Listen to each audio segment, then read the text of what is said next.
Gusto mo rin bang matry ang ganitong kasarap na manok? Super juicy sa loob.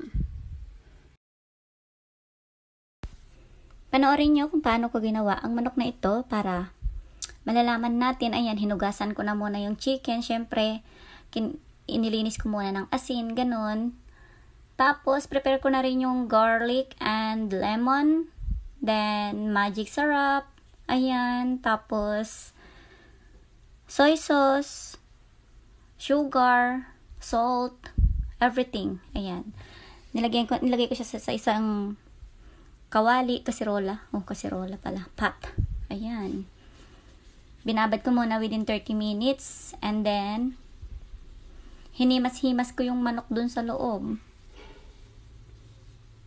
Ayan, para maging malasa yung ano.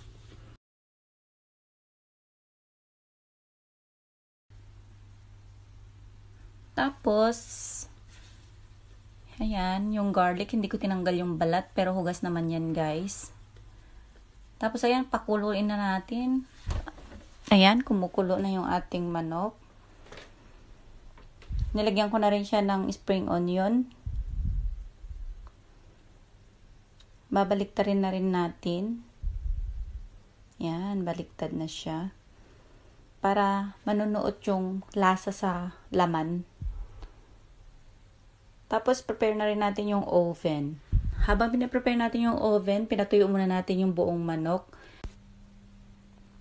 Tapos, hinimas natin ng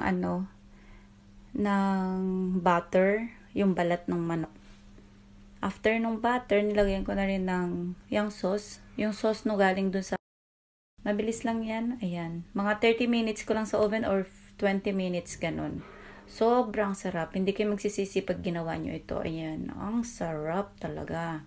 Nakakatakam. Naku, mapapa-only rice ka sa ano na to.